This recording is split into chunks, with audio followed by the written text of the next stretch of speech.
자, 대왕 방지턱. 헐씨.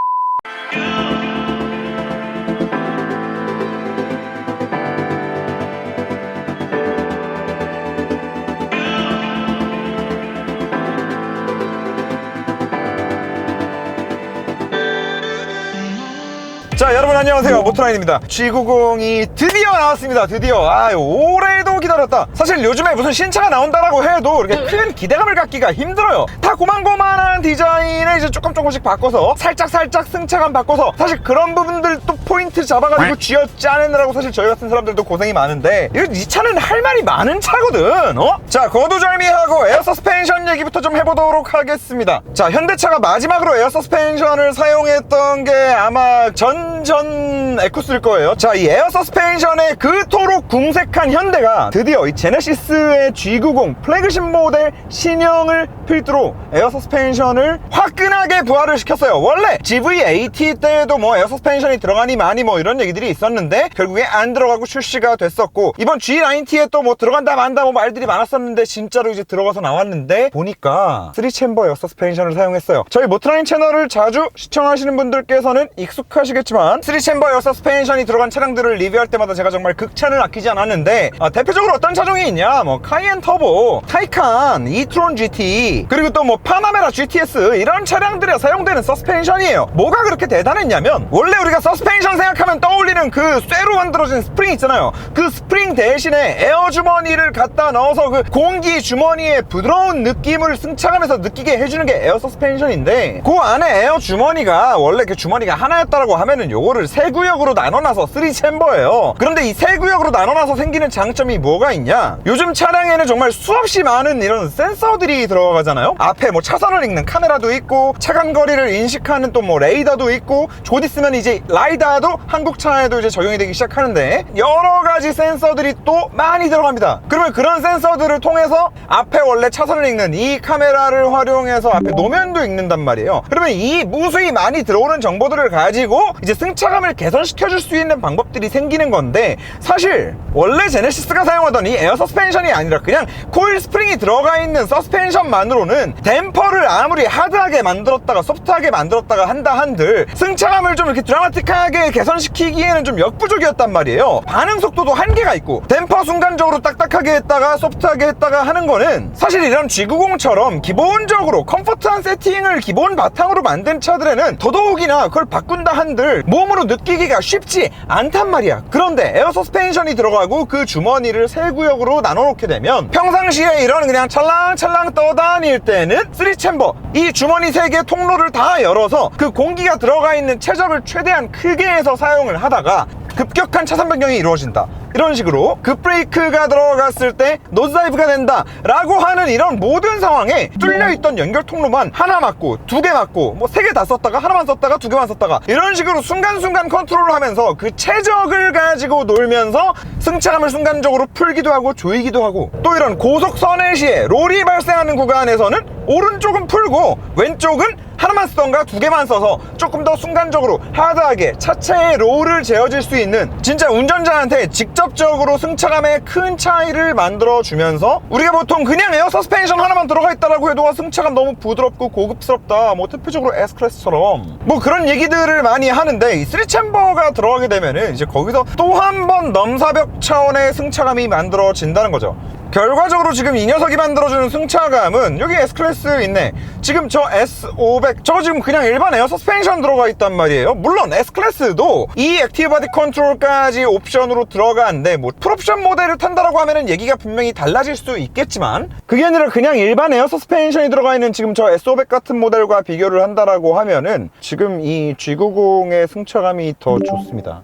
그 제네시스 차량들을 리뷰하면서 제가 이 프리뷰 전자제어 서스펜션에 대해서 단 한 번도 좋게 얘기해 준 적이 없어요. 유의미한 차이를 느낄 수가 없어. 전자제어 컨트롤만 가지고 하는 건데 뭐 어떻게 느끼겠어. 이게 무슨 벤츠 E 액티브 바디 컨트롤처럼 앞에 노면 읽어서 순간적으로 서스펜션을 막 들었다 놨다 하는 건 아니잖아요. 그래서 이건 의미가 없다라고 말씀을 드렸었는데, 그 프리뷰 전자제어 서스펜션이 지금 여기 들어와서는 존재의 이유가 생기지 않았나. 어쩌면 지금 이 3챔버의 서스펜션까지 들어가 들어갈 걸 염두에 놓고 지금까지 프리뷰 전자제어 서스펜션을 만들어서 많은 양산차들에 넣어가면서 그 필드 테스트, 또 이제 원래 국민들을 가지고 이제 필드 테스트를 하니까 그 필드 테스트를 혹시 했던 거는 아닌가라는 생각이 들어요. 여기 지금 제가 항상 리뷰할 때 고속으로 달리고 있을 때 차가 위아래로 크게 떴다가 떨어질 때 그 느낌이 어떠냐를 항상 테스트하는 그 구간인데,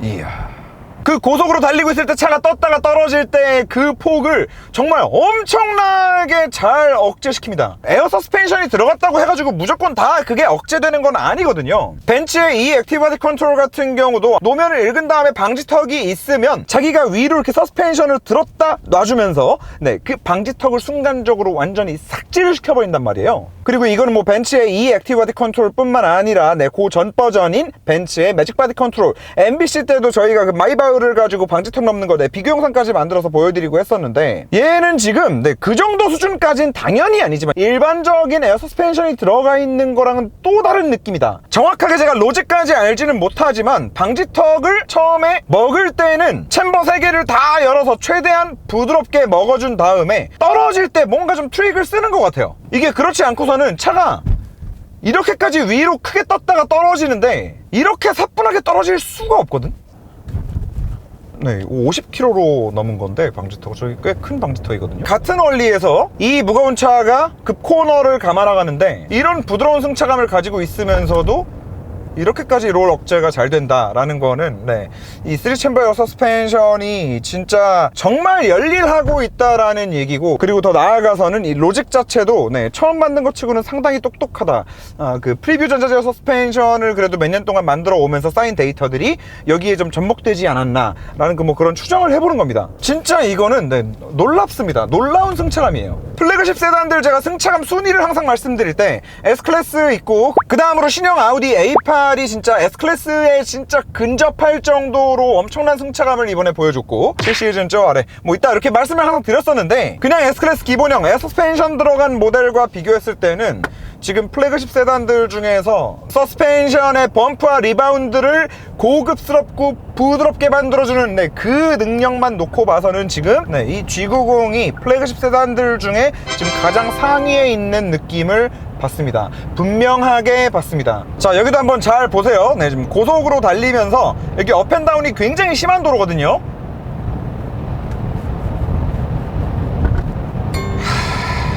자, 진짜로 이 고속주행 시의 럭셔리한 승차감, 그리고 차가 위아래로 크게 떴다가 떨어지는 방지턱도 마찬가지고 고속에서의 범프도 마찬가지고요. 정말 대단합니다. 정말 대단하다고 할 수 있는데, 사실 이 후륜주행 같은 경우에는 살짝 좀 아쉬운 부분이 있습니다. 자, 기본적으로 후륜주행이 되는 모든 차량들은 이 앞바퀴의 타각과 뒷바퀴의 타각이 속도에 따라서 같은 방향으로 움직이기도 하고 반대 방향으로 움직이기도 해요. 역상으로 움직이게 되면 어떻게 되죠? 이제 유턴 같은 거를 할 때 회전 반경을 굉장히 크게 줄여줄 수 있겠죠. 그리고 이번에 신형 S클래스 같은 경우에는 그 후륜주행 각을 10도까지 꺾어버리죠. 그리고 그 벤츠 S클래스를 제외한 나머지 차량들, 나머지 아우디, BMW 이런 애들은 전부 다 이제 최대 5도를 꺾는데, 이번에 제네시스 같은 경우에는 G80 스포츠에 처음으로 적용을 했고, G80 스포츠에서 3.5도 꺾이던 거를 지금 여기 와서 이제 4도를 꺾어줘요. 회전 반경 줄여주는 건 너무 좋은데, 이게 BMW 초창기 후륜주행에서 느껴지던 그 불쾌한 느낌인데, 그리고 이게 G80 스포츠에는 이렇게까지 과격하게 움직이는 세팅을 안 했었는데 여기는 왜 이렇게까지 했는지는 잘 모르겠거든요. 근데 지금은 그냥 예를 들어서 이렇게 보여드리는 건데,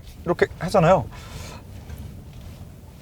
이렇게 핸들에 타각이 들어가면 S클래스는 얘보다 각도를 훨씬 더 많이 쓰면서도 어지럽다라는 느낌은 없었는데, 얘는 약간 그 앞에 따로 뒤에 따로 놀면서 뒤에가 한 박자 늦게 움직여서 따라오는 느낌? 그래서 그러다 보니까 타각이 한번 크게 들어갔을 때 앞에 다 움직이고 나서 뒤가 쓸데없이 한 박자 늦게 더 움직이는 바람에 불필요한 어지러움을 좀 만드는 그런 느낌이거든요. 그리고 그렇다라고 해서 S클래스처럼 큰 코너를 감을 때 뒤에가 뭔가 좀 더 부드럽게 쓱 따라와주는데 그런 느낌을 만들어내는 것도 아니고, 그래서 사실 이 후륜주행 같은 경우에는 조금 더 로직 개선이 필요하지 않을까. 뒤에 타신 분들 멀미 유발시킬 수도 있을 것 같다는 생각이 들어요. 그리고 이제 고속에서 동상 앞바퀴랑 이렇게 같은 방향으로 움직일 때의 느낌은 어떠냐? 솔직히 모르겠어요. 고속으로 들어갈 때도 뒷바퀴는 한 박자 늦게 따라오는 느낌이 계속해서 들어요. 그래서 후륜주행이 들어가 있는 이런 좀 고성능 럭셔리카들 좀 느낌을 보면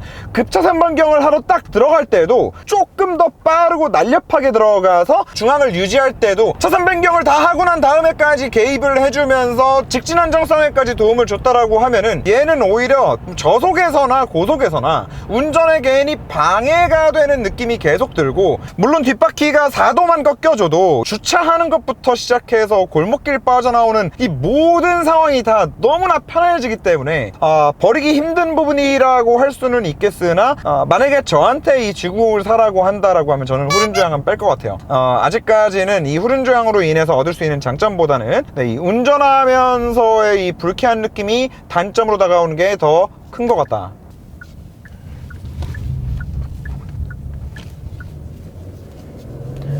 이거 왜 자꾸 뒤가 늦게 따라오는 것 같지? 좀 이상해. 자, 그리고 엔진과 미션도 좀 말씀을 드려야 되는데 이거는 사실 좀 많이 아쉬운 부분이죠. 지금 이 6기통 3500cc 트윈터보 엔진에다가 전기 터빈이 들어가요. 일렉트릭 슈퍼차저라는 이름으로 사용을 하는데, M256 때에도 제가 많이 말씀을 드렸지만 그 전기 터빈 하나 들어가고 빠지고가 어마어마한 차이를 만들었었거든요. 뭐 아무래도 내연기관 터보 셔틀 같은 경우에는 배기가스가 나오고 그 배기가스가 터빈을 돌려야만 그때서야 공기가 압축이 시작이 되니까 RPM이 어느 정도 훅 뜰 때까지는 좀 답답한 느낌들이 있고 리스폰스도 떨어지고 하는데, 마일드 하이브리드 시스템이 되면서 48V 배터리 집어넣고 그 배터리 전력으로 전기로 터빈을 초반에 확 돌려버리게 되면 완전 낮은 RPM에서의 차의 힘이 살아난단 말이야. 굉장히 부드럽게. 그리고 원래 들어있던 터빈 같은 경우에는 이제 RPM이 어느 정도 쭉 뜨고 나면 이어받아서 계속해서 공기를 압축시켜주고 저 RPM에서의 반응성도 향상되고, 또 고 RPM은 고 RPM대로 힘이 빠지지 않는 굉장히 나이스한 시스템인데, 그거를 만들어 놓고 세단이 아니라 롱힐 베이스에만 넣어놨어요. 이건 이해할 수가 없어. 그래서 결과적으로 지금 여기는 원래 여러분들도 알고 계시는데 그냥 그 3.5가 들어가 있거든요. 그 미션에 드라이브 모드를 스포츠에 놓고 아무리 때려 밟아도 일단 뭐 변속도 너무 느리고요, 출력도 너무 약한 느낌이에요. 물론 뭐 G90 직접 운전을 하고 다니시는 분들도 부드러운 운전을 하고 다니시는 분들이 많기는 하겠지만, 그래도 이제는 제네시스가 어느 정도의 스포츠성까지 갖춘 차량을 이렇게 잘 만들어내는 상황에 밟고 싶을 때는 좀 밟고, 그냥 이렇게 신호대기 해 있다가 이렇게 쭉 치고 나가고 싶을 때는 좀 한 번 더 시원하게 밟기도 할 수 있는 좀 그런 것도 저는 필요하다고 보는데, 플래그십이라면 S클래스 7시리즈 뭐 벤틀리 뭐 플라잉 스포어부터 시작해서 모든 플래그십 세단이 우리는 어차피 플래그십 세단이고 그냥 얌전하게 부드럽게 럭셔리하게 운전하는 게 컨셉이야 라는 이유로 차량의 출력을 답답하게 만드는 차들은 없잖아요. 변속도 우리가 알고 있던 원래 그 로직 그대로인 것 같아요. 네, 엔진뿐만 아니라 그 고속 영역에서 제가속이 필요한 상황에서 사실 좀 많이 답답함을 느낄 수밖에 없는. 그리고 이 시트 사이드 볼스터가 이렇게 튀어나와 있잖아요. 이거 대박이에요. 자, 언덕길 가속. 이거 너무 답답해. 물론 이렇게 빡 치고 나갈 필요는 없는 거지만 또 어느 정도는 부드럽고 빠른 가속을 만들어줘야 되는데 모르겠어요. 이 파워트레인은 너무나 아쉽습니다. 이거는 근데 진짜로 그 롱헬 베이스에 그 엔진을 넣는 건 진짜 이거 오버 아니에요? 이거 여기도 확대 적용해줘야 되는 거 아닌가? 돈을 더 받아도 되니까. 앞좌석 시트 말씀도 좀 드려보면, 네, 이것도 뭐 믿거나 말거나 S클래스보다 편합니다. 좀 더 구체적으로 말씀을 드려보자면 S클래스 같은 경우도 편하긴 편해요. 그리고 되게 폭신폭신하면서 몸을 전체적으로 잘 감싸준다라는 느낌이 들기는 하는데, 얘는 그 같은 느낌에다가 하다못해 이 엉덩이 쪽 그리고 꼬리뼈랑 이 위쪽 올라오는 이 허리로 쭉 엉덩이부터 이어지는 요 부분 있죠. 이 부분이 정말 어디 하나 빈틈을 안 주고 이 허리 그리고 옆구리 이 위에 올라와서 어깨까지. 그리고 S클래스 같은 경우도 물론 이 위에 어깨 부분만 또 따로 조절이 되고 다 하기는 하지만 뭐 어쩌면은 S클래스는 이제 저 정도 사이즈에는 이제 애초에 설계할 때 이제 감안을 안 하고 만들었을 수도 있겠지. 현대는 그걸 해주는 거고, 물론 그럴 수도 있겠지만 어쨌든 시트는 저는 더 편한 느낌을 받는다. 그리고 주행 보조 장치 같은 경우에는 테슬라 미만 잡이라고 치고 이제 그 밑에서는 다 비슷하죠. 뭐 벤츠나 BM이나 볼보나 현대나 뭐 다 비슷한 수준을 보여주는데, 딱 한 가지 현대한테 좀 아쉬웠던 거는 브레이킹이 들어가는 시점에서 이 브레이크가 부드럽게 밟히는 게 아니라 너무 안전을 중요시하는, 빨리 차항거리가 아주 그냥 세팅한 것보다 1cm만 짧아져도 훅 브레이크가 들어가는 이런 부분들 때문에 아쉬웠었는데, 이번에 브레이킹이 들어가는 느낌이 지금까지 타봤던 HDA2 중에서는 가장 부드럽네요. 요거는 G80, GV80하고도 굉장히 좀 다른 부분이에요. 이거는 분명히 좀 업그레이드된 로직이 들어가 있지 않나라는 생각이 들고, 자, 톨게이트를 과연 통과할 수 있을까요? 자, 가나요? 못 가요. 그렇지, 뭐 테슬라 미만 잡이죠. 자, 그런데 이제 또 한 가지의 변화가 있습니다. 이 주행 보조 장치를 작동할 때 사람이 핸들을 잡고 있다 아니다를 판단하는 게 두 가지 방법이 있거든요. 이 움직이는 토크를 감지하는 방식이 하나 있고, 이 핸들이 사람의 피부를 인식하는 타입이 있습니다. 이렇게 두 가지가 있는데, 현대는 지금까지는 이제 토크 감지형을 사용을 했죠. 그리고 뭐 대표적으로 BMW 같은 경우가 사람의 피부를 인식을 해요. 그래서 달리고 있다가 손을 뗐을 때 그 어떤 차보다도 굉장히 빨리 감지를 하죠. 그런데 지금 이번에 G90부터 바뀌었어요. 잘 보세요. 저 핸들 안 움직일게요. 보셨어요? 싹 없어지잖아. 진짜 살짝 됐거든요. 네, 그래서 요거는 좀 긍정적인 부분이다. 왜냐면 이게 잡고 있어도 뜰 때가 있어. 잡고 있어도 지가 직진만 할 때는 자기도 토크가 안 느껴지거든. 그러면 또 이제 핸들 잡으라고 뜨면은 이게 또 이렇게 차를 흔들어야 되잖아요. 토크 감지형이니까 토크를 줘야 된단 말이야. 근데 얘는 그냥 싹 올려놓으면 된다라는 거. 그리고 제가 원래 제네시스 타면은 항상 욕하는 것 중 하나가 이 3D 클러스터인데, 이번에 없어졌나? 3D가 아니네? 뺐나봐.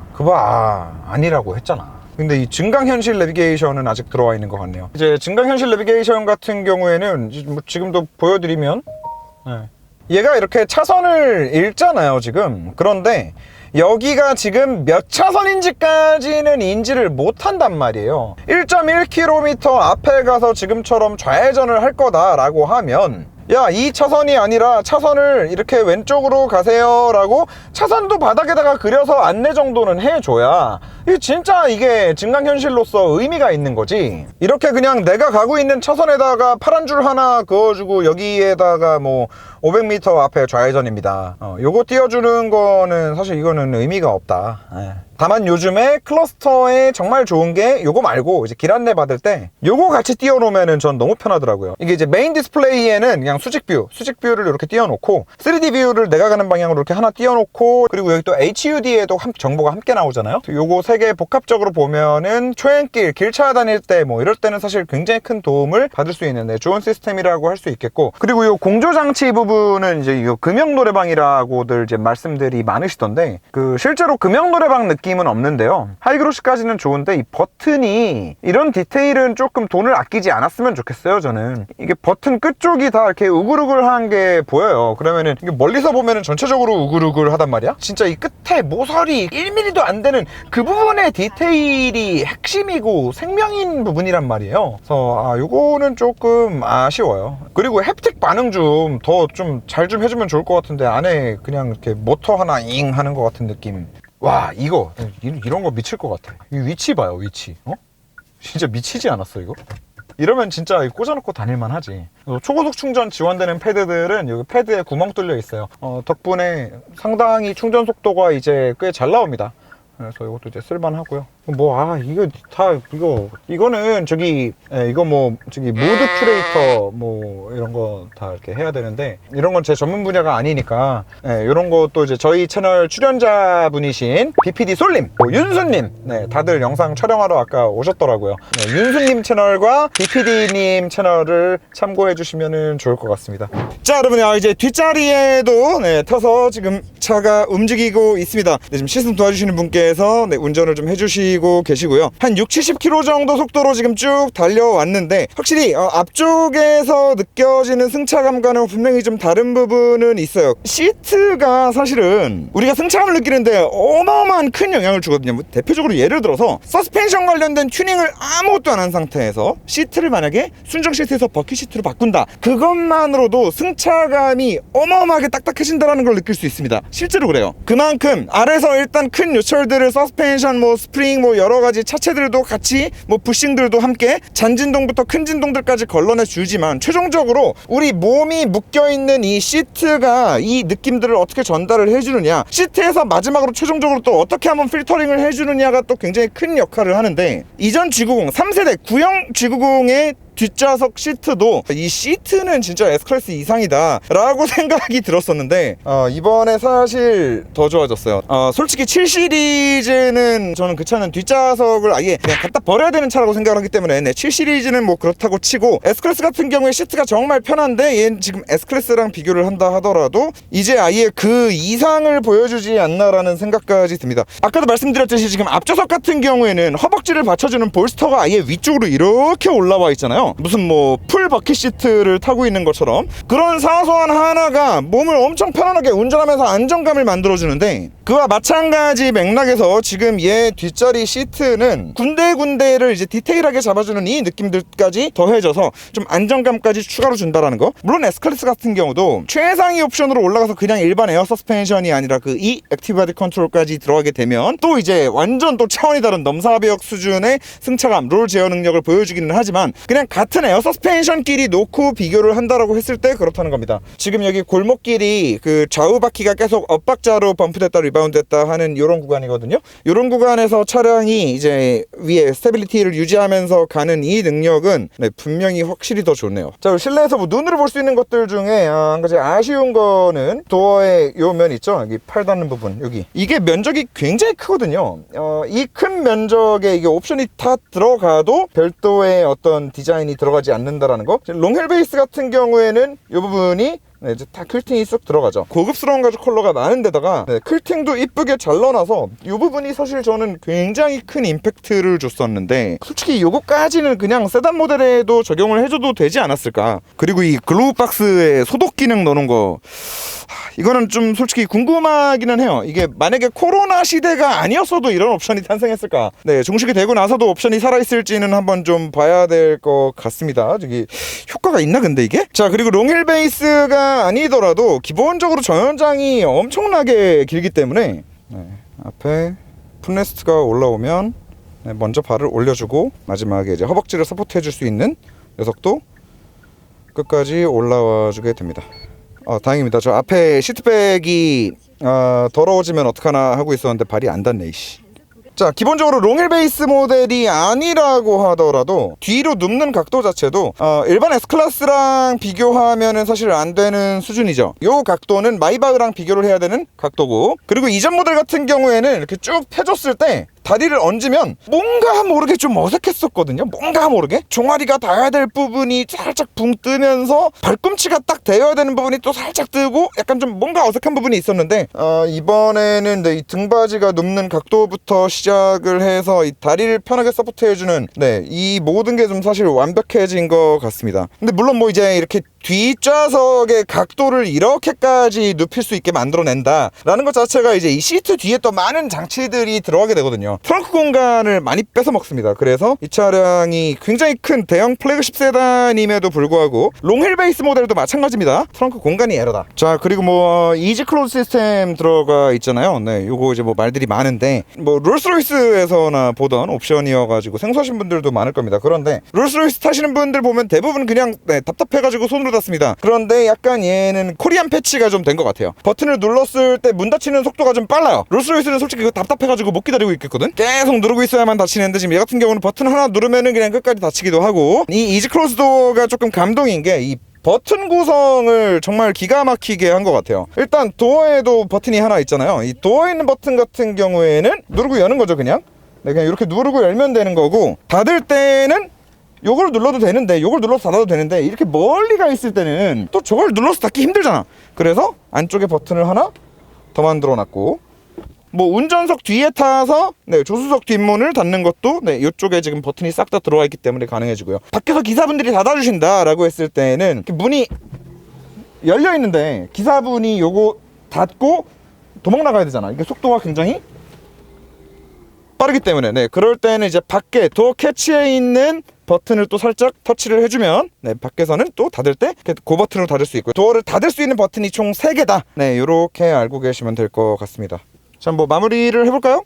자, 여러분, 신형 G90 네, 이런 차입니다. 네, 요즘에 뭐 아직까지도 현대차 너무 좋다, 뭐 너무 좋아졌어요, 뭐 이런 얘기들 많이 하면은 아직도 야, 현대를 빨아주는 뭐 쓰레기 어쩌고 저쩌고 뭐 이런 분들이 계신데, 물론 아직까지도 아쉬운 게 많이 있어요. 그런데 그런 아쉬움들은 사실 이제 뭐 자동차 제조업의 특수성도 좀 있을 거고요. 벤츠를 보건 BMW를 보건 아우디를 보건 걔네는 아쉬운 거 없어? 아쉬운 거 다 있어. 다만 이제 뭐 제네시스 같은 경우에는 네, 이제 워낙에 이제 뭐 기술적인 면에서나 디자인적인 면에서나 상품성에 있어서나 좀 급격한 성장을 겪고 있다 보니까 어쩔 수 없이 계속 나올 수밖에 없는 성장통 같은 게 아닐까, 네, 뭐 그런 생각이 듭니다. 그래서 그런 차원에서 뭐 이제 격려의 차원에서 더 잘해 이 새끼야, 뭐 이런 정도의 그거는 괜찮은데 뭐 쓰레기를 좋다고 하니 많이 좀 헛소리 좀 하지 마시길 바랍니다. 그리고 기회가 되면은 꼭 한 번씩 시승해 보시길 바랍니다. 사실 뭐 다른 부분들보다도 네, 오늘 가장 많이 말씀드렸던 서스펜션 관련, 승차감 관련,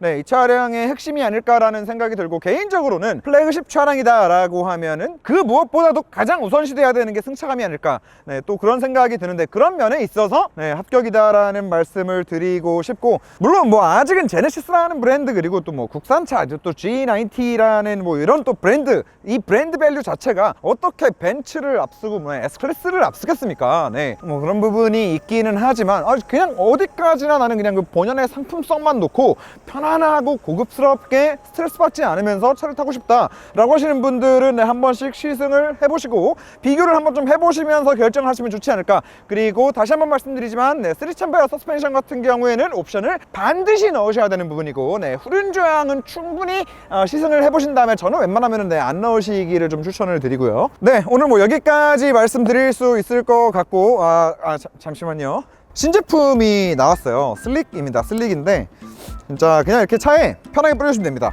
네, 오리지널 마열왁스는 이제 발수 코팅에 좀 초점이 맞춰져 있었다 보니까 네, 걔는 이제 젖은 타월에다가 뿌려가지고 시공하시는 거를 권장드렸었는데, 얘는 그냥 차체에다가 쭉 뿌려주시고 그냥 닦아주시면 됩니다. 충분히 버핑 해주시면 되고, 지금은 제가 이렇게 바로 뿌렸는데 쭉 도포하신 다음에 전체적으로 그냥 한번 쭉 이렇게 그냥 펴준다라는 느낌으로 한번 쭉 펴준 상태에서 한 5분 정도 방치하시고, 그리고 그 다음에 싹 걷어내시면은 진짜 네, 이 엄청난 슬릭감, 그리고 좀 깊어지는 색감, 네, 이런 것들을 뭐 느껴보실 수 있을 거라고 제가 말씀드릴 수 있겠습니다. 지금 런칭 기념으로 네, 딱 일주일만 20% 할인 행사할게요. 네, 슬릭. 네, 진짜로 네, 이거를 네, 영상으로 이걸 어떻게 이 부드러움을, 그러니까 여기 3챔버예요. 서스펜션보다 부드럽다. 자, 오늘 정말로 여기까지. 네, 감사합니다. 안녕.